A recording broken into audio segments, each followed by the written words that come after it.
En medio de toda la inmensidad del universo, con, no sé, miles de millones de galaxias, hay una pregunta que resuena siempre, ¿no?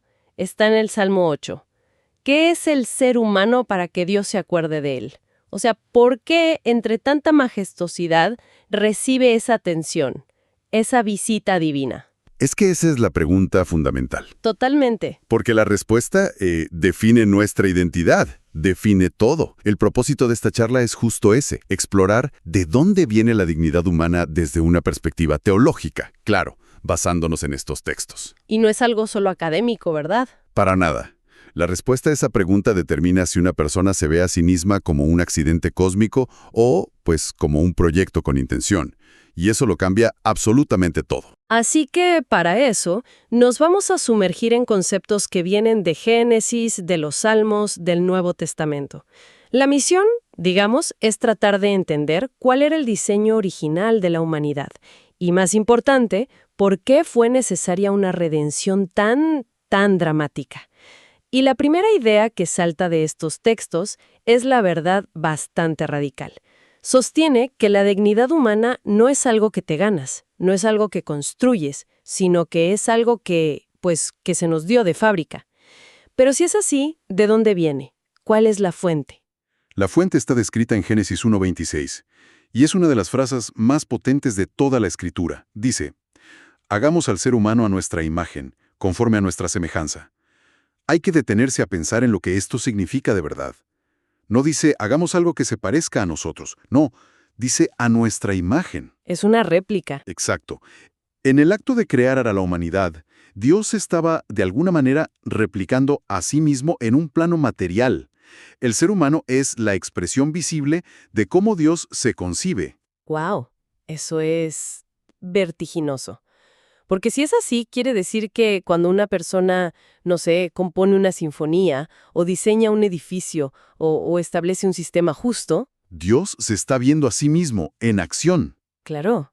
El texto sugiere que eso le produce un regocijo profundo, un orgullo de creador. Exactamente. Y no es solo un concepto abstracto, ¿eh? La idea es que se nos transfirieron atributos divinos específicos. No hablamos de omnipotencia, claro, sino del ADN espiritual. El sentido de justicia, la inclinación a la santidad, al orden, la capacidad de ser productivos, de multiplicarnos. Entiendo. Por supuesto, hay una diferencia clave que los textos siempre marcan.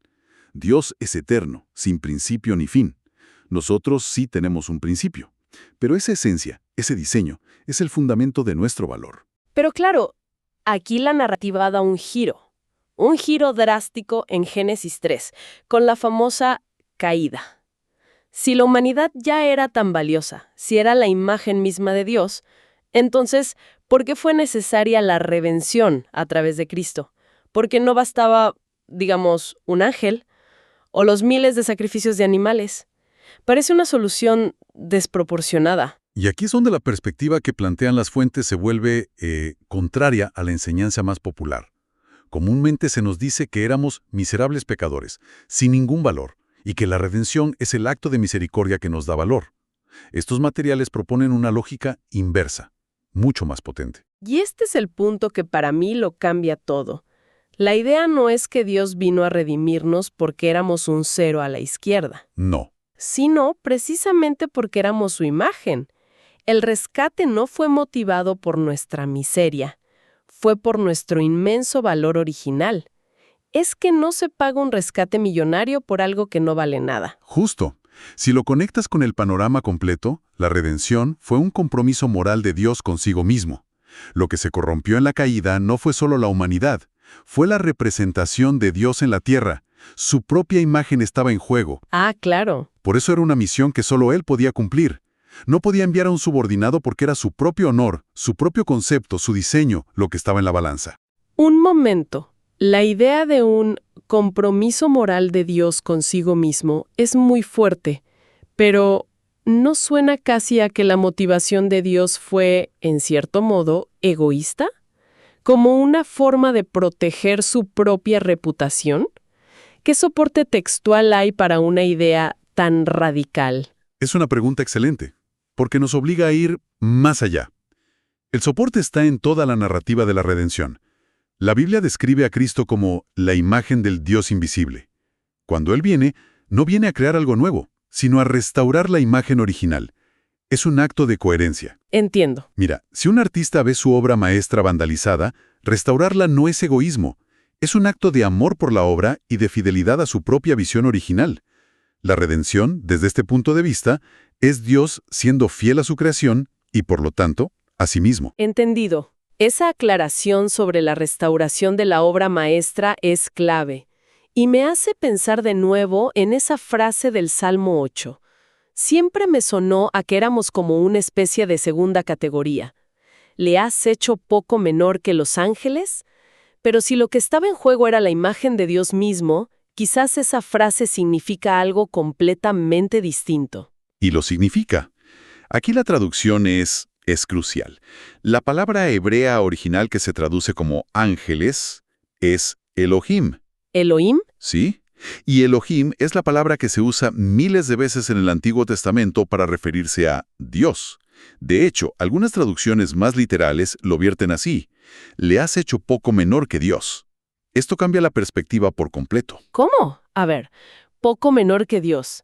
Eso es aún más audaz. ¿Cómo se interpreta eso sin caer en la herejía? Bueno, los teólogos han lidiado con esto por siglos. Juan Calvino, por ejemplo, sugiere que no se refiere a una diferencia de esencia, sino a la condición humana en su estado ideal, como un virrey de la creación, un representante con autoridad delegada. La frase poco menor podría aludir a nuestra condición finita o, como sugieren otros, al estado temporal de encarnación de Cristo. Ah, claro, quien se hizo menor por un tiempo. Exacto. En cualquier caso, habla de una proximidad y un rol de gobierno asombrosos. Vale. Si somos poco menor que Dios, ¿qué es entonces esa corona de gloria y de honra de la que habla el salmista? No puede ser un simple adorno. No lo es. Y la respuesta está maravillosamente en el siguiente versículo del Salmo. Dice: le hiciste señorear sobre las obras de tus manos, todo lo pusiste debajo de sus pies. La corona de gloria y honra no es un halo de luz, es el señorío, es la autoridad para gobernar, la capacidad para administrar la creación. Es el espíritu de liderazgo que Dios implantó en nosotros como parte del diseño. Pero aquí me surge una tensión. Si esa gloria y honra es el señorío, el gobierno, ¿cómo se reconcilia eso con el mandato de humildad y servicio que es tan central en el Nuevo Testamento? Parecen dos ideas opuestas. ¿No hay una contradicción ahí? Esa es la tensión que define el liderazgo verdadero desde esta perspectiva. El modelo de señorío que vemos en el mundo caído es de dominación, de opresión. Pero el modelo divino de señorío, el que Cristo ejemplifica, es el del servicio. Él dijo: el que quiera ser el mayor será vuestro servidor. Entiendo. Gobernar en el diseño original no es someter, es administrar para el bien común, es hacer que todo florezca. Un jardinero que cuida su jardín ejerce señorío sobre él, pero lo hace a través del servicio, de la poda, del riego. No hay contradicción, sino una redefinición total de lo que significa gobernar. Esa conexión entre señorío y servicio es fundamental y nos lleva directamente a la primera instrucción divina en Génesis 1:28, la famosa bendición original. ¿En qué consistía concretamente? Es muy específica. Es un mandato de 5 partes. La bendición es, primero, ser productivos. La palabra hebrea es pará, que significa dar fruto. Dar fruto. Segundo, multiplicarse. Tercero, llenar la tierra. Cuarto, sojuzgarla, que no es tiranizarla, sino ponerla en orden, organizarla, administrarla. Y quinto, señorear, que es gobernar con esa autoridad delegada que acabamos de mencionar. Esto le da un significado completamente nuevo a una frase que usamos todos los días como Dios te bendiga. Deja de ser un simple deseo de buena suerte. Se convierte en una invocación del propósito original. Es casi como decir que se active en ti tu diseño de ser productivo, de multiplicarte, de gobernar tu entorno con sabiduría. El contraste perfecto para entender la profundidad de esto se encuentra en el Evangelio de Marcos, con la maldición de la higuera. Es un detalle que a menudo se pasa por alto. Jesús no le dice al árbol, muere o sécate. Sus palabras son, Nadie coma fruto de ti jamás. ¡Wow! La maldición, por tanto, es la anulación de la función, es la improductividad, es la antítesis exacta de la bendición de Génesis. Ser bendecido es producir fruto del que otros se puedan alimentar. Estar bajo maldición es ser improductivo. Esto tiene una resonancia brutal hoy en día. Mucha gente se siente maldita no por una fuerza externa, sino por esa sensación interna de improductividad, de no estar cumpliendo su propósito, de estar estancada. Lo que esta enseñanza sugiere es que la bendición es la activación de una función y la maldición es simplemente la desactivación de esa misma función. Precisamente. Conecta directamente con la crisis de propósito y el burnout que vemos por todas partes. La gente no se agota por trabajar mucho, se agota por trabajar sin sentido de fruto, sin ver el resultado de su esfuerzo. La bendición es ver el fruto. Lo que nos lleva a la pregunta más práctica de todas. Si la obra de Cristo nos reconectó con este diseño original de productividad y señorío, ¿cómo se vive esto en el día a día? Porque vamos, es evidente que la mayoría de la gente no se levanta por la mañana sintiéndose coronada de gloria y honor para gobernar la tierra. Aquí los textos hacen una distinción clave, la diferencia entre el espíritu y la mente. La restauración en el espíritu, esa reconexión con el diseño original, se describe como un acto instantáneo, un hecho consumado. El hardware, por usar una analogía, es restaurado a su configuración de fábrica. Ok. Sin embargo, queda la mente, el software, que ha operado durante años bajo un sistema caído, con patrones de escasez, de culpa, de miedo, de autodestrucción. Y esta mente necesita ser reprogramada. Entiendo la analogía. El espíritu está renovado, pero la mente sigue ejecutando los viejos programas. ¿Podríamos poner ejemplos concretos de cómo se ve un programa mental caído frente a uno renovado en un área como, no sé, las finanzas? Claro. Un programa mental caído sobre el dinero opera desde la escasez. Piensa, no hay suficiente, tengo que acaparar, el éxito de otro es mi pérdida, el miedo es el motor. Una mente renovada, alineada con el diseño de señorío, opera desde la abundancia y la administración. Piensa, soy un administrador de recursos. El dinero es una herramienta para crear y bendecir. Hay oportunidades para generar valor en todas partes. La mentalidad cambia de consumidor a productor, de esclavo a mayordomo. ¿Y en las relaciones personales? El software caído en las relaciones se basa en el control, la sospecha, la necesidad. Necesito que esta persona me haga feliz, tengo que controlar la situación para no salir herida. La mente renovada opera desde el amor y el servicio. Estoy en esta relación para aportar valor. Mi seguridad no depende de la otra persona, sino de mi identidad original. Es un cambio radical de enfoque, de recibir a dar. Es un desafío enorme porque esos viejos programas están muy arraigados. Lo que es fascinante aquí es una idea que se desprende de las fuentes. El problema del ser humano caído no fue que perdió el poder que Dios le dio, sino que empezó a usar ese mismo poder para su propia destrucción. Ese es un punto absolutamente crucial. La capacidad de imaginar, de desear, de planificar, de hablar, son herramientas divinas para crear y gobernar. En la caída, no perdimos esas herramientas, empezamos a usarlas al revés. La imaginación, en lugar de para crear soluciones, se usó para alimentar la ansiedad.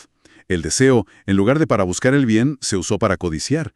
La renovación de la mente no es obtener nuevos poderes, es realinear el inmenso poder que ya tenemos con su propósito original y constructivo. Es, digamos, apuntar el arma hacia el objetivo correcto. Una pregunta casi existencial sobre nuestro lugar en el cosmos. Y descubrimos que, desde esta perspectiva teológica, nuestro valor no es un accidente, sino que reside en ser la imagen misma de Dios. Un valor tan inmenso que motivó la redención, no por lástima, sino para restaurar una obra maestra a su propósito original, de gobierno, productividad y servicio. Exactamente. El cambio de perspectiva es monumental. Es dejar de vernos como gusanos rescatados por compasión, para entendernos como príncipes y princesas en el exilio, que han sido restaurados a su posición legítima. Es una historia sobre restauración y propósito. El valor precede al rescate. De hecho, es la causa del rescate. Y para dejar una idea final resonando en quien nos escucha, en la discusión surgió un concepto fascinante, que el alma no es solo un fantasma en la máquina, sino la unión del espíritu divino con el cuerpo terrenal. una totalidad integrada. En un mundo que nos empuja a separar lo espiritual de lo material, el trabajo de la fe, el cuerpo del espíritu, ¿qué significaría realmente cuidar el alma si la entendemos no como una parte etérea de nosotros, sino como la integración de todo nuestro ser, llamado a gobernar y ser productivo aquí y ahora?